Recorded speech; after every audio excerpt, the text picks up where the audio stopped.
आपके चरणों में बारंबार नमस्कार। गुरुदेव, मैं पूछना चाहता हूँ, मेरा कौन सा पुण्य था जो आपका आशीर्वाद मिला, आपकी प्रेरणा मिली और इतना सुंदर मंदिर बना, और इसमें मैं अपना पूरा समय दे करके इस मंदिर को यहाँ तक लाया। मेरा कौन से कर्म का, किस कर्म का ये?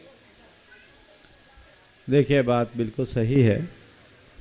आप लोगों ने मिलजुल करके इस मंदिर का निर्माण किया। जब मैं यहाँ आया था तो ज़मीन लिए 20 बरस हो गए थे, एक ईंट नहीं लग पाई थी। कई लोग तो शायद एक आध दो लोग तो चले भी गए होंगे जिनने ज़मीन खरीदा होगा। सब थे सलामत, मंदिर बनने तक ही गए थे। लेकिन ये बहुत लंबा अंतराल था, कुछ ना कुछ व्यवधान होता था।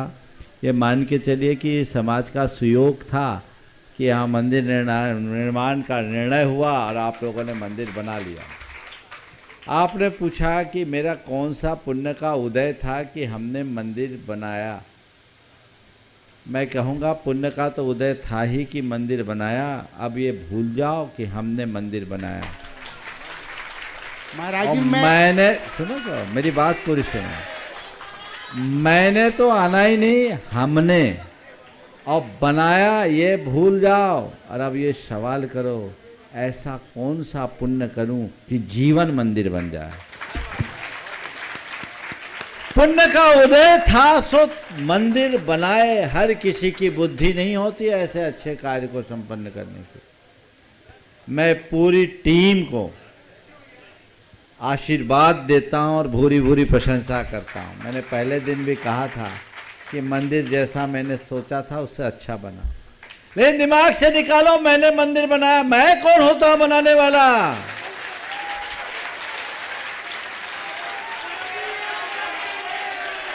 मैं मंदिर बनाने में निमित्त बनकर अपने भाग्य को सराहा हूं, अपने जीवन को तारा हूं। ये मैं केवल अजित के लिए नहीं बोल रहा हूं, सबके लिए बोल रहा हूं।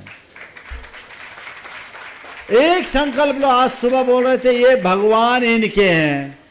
अरे भगवान तेरे कैसे हो गए? भगवान तो भक्तों के हैं। ये बेदी मेरी है, तेरी कहाँ? बेदी तो भगवान की है। भगवान विराजमान करने का सौभाग्य तुम पा सकते हो, बेदी बनवाने का श्रेय तुम पा सकते हो, मंदिर के निर्माण में योगदान दे सकते हो। लेकिन मंदिर तुम्हारा नहीं हो सकता, बेदी तुम्हारी नहीं हो सकती, भगवान तुम्हारे नहीं हो सकते। ये बात अच्छे से रखो। और मैं हर जगह जहां हमारे सानिध्य में प्रतिष्ठा होती है, जिस दिन प्रतिष्ठा होती है ना, उस दिन सारे पुण्यार्जकों को प्रतिज्ञा दिलाता हूं कि आज के बाद कभी नहीं कहना जे हमने विराजे। हम तो तर गए, अपने आप को तारने के लिए किए, नाम के लिए थोड़ी। ये सोच होनी चाहिए। इसी तरह मंदिर आदि की जो भी व्यवस्थाएं हैं, उन व्यवस्थाओं को सुचारू करने चाहिए, पर उसमें मालकियत नहीं होनी चाहिए, किसी की बपौती नहीं होनी चाहिए। हमारे देश में, मैं पटना के लिए नहीं बोल रहा हूं, मैं ये जो बोलता हूं पूरे देश के लिए बोलता हूं, जो मुझे सुनते उनके लिए बोलता हूं। कभी भी किसी भी ट्रस्ट का प्रबंध तुम्हारे हाथों में आए, जुड़ना, पर पीढ़ी दर पीढ़ी के लिए कभी मत जुड़ना। पीढ़ियों के लिए जोड़ोगे, भविष्य अंधेरे में आएगा। हो सकता आज तुम अपने द्रव्य का सदुपयोग करके पुण्य कमा रहे हो, कल कोई कर्म फूटा तुम्हारे कुल में आएगा, उस संपत्ति को खुर्द-बुर्द करके नरक जाएगा। और आज जिस तरह की सामाजिक संरचना दिख रही है, उसे देखकर तो ये भी नहीं कहा जा सकता कि तीसरी चौथी पीढ़ी जैन रहेगी कि नहीं। पीढ़ियां चढ़ती उतरती है, समाज हरी भरी होती है। इसलिए मंदिर की व्यवस्था पीढ़ियों से नहीं, समाज से होनी चाहिए। ये व्यामोह छोड़ो, ये हमारी जागीर नहीं है, ये हमारी श्रद्धा का आयतन है। जिसके हृदय में श्रद्धा होगी वही इसका प्रबंध करेगा। मैं ट्रस्टी हूं तो तुम क्या भगवान के बाप हो? क्या है ट्रस्टी? ये सोच निकालो। अगर ऐसा स्वामित्व की बुद्धि तुम्हारे मन में आती है तो अनपेक्षित पाप तुमसे जुड़ सकता है। इसलिए इसे तत्काल संशोधन करना चाहिए। हाँ, हर मंदिर का एक ट्रस्ट होना चाहिए और उसकी व्यवस्थित ट्रस्ट डीड होनी चाहिए ताकि उस मंदिर की संपत्ति का रखरखाव ठीक हो सके और उसकी परंपरा को अक्षुण्ण बनाया रखा जा सके। उसमें कोई ढील नहीं होनी चाहिए। लेकिन मन में ऐसा नहीं। आज थोड़ी देर पहले जब मेरे कमरे में कुछ लोग बैठे थे तो मैंने एक बात कही थी कि देखो कितना बड़ा बुरा हाल है हमारी समाज का। घर में बेटों के आगे नहीं चल रही। बेटा बहू सब व्यवस्था अपने हाथ में ले लिया और देने को तैयार है और कहते मारो छोड़ो अच्छो कर रही हो, उनको सौंपने को तैयार। लेकिन बुढ़े हो गए 80-80 साल के, समाज के किसी नौजवान को काम देने के लिए तैयार नहीं। यहां कब्र में पांव लटकने के बाद भी लदे रहते हैं, हिलने की भावना नहीं। समाज की नई पीढ़ी को यदि आप अवसर नहीं देंगे तो हमारी समाज का क्या होगा? मैं कहता हूं मंदिर में अगर केवल बूढ़े रहेंगे तो धर्म बूढ़ा हो जाएगा। धर्म को जवान बनाए रखना है तो जवानों को जोड़ो। बदलाव चाहिए।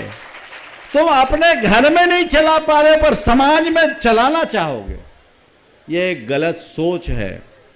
ये वैक्यूम पूरे देश में है।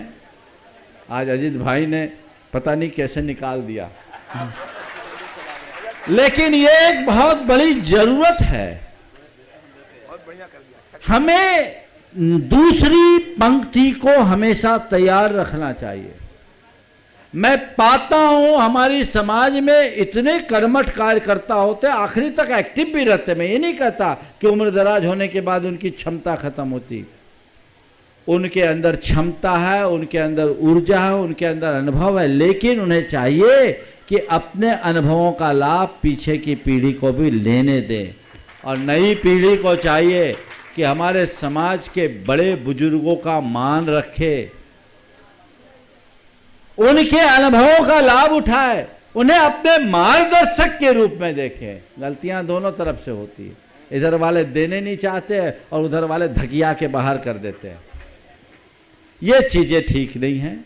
जब दोनों स्थितियां अनुकूल बनेगी तो समाज की तस्वीर बदलेगी।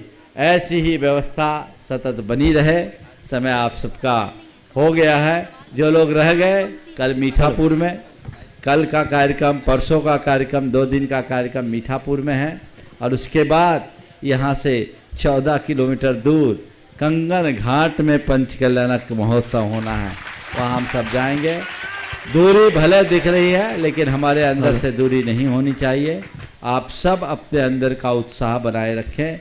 जो बातें मैंने कही है वो पटना के लिए नहीं की है। पटना के लोग तो बहुत साफ सुथरे, ये तो दूसरों के लिए बोल रहा है। ये सब दूध के धुले हैं। अब मैं चाहता हूँ ऐसे ही दूध से धुले रहे ताकि ठीक रहे। और यदि कहीं कोई कमियां हैं तो उसका निवारण जरूर करना चाहिए, तभी हम समाज का भला कर सकेंगे। हम मोह और आसक्ति में कहीं भी फंसेंगे तो परिणाम कभी अच्छा नहीं आएगा। ओम शांति। बोले परम पूज्य श्री प्रमाण सागर जी महाराज की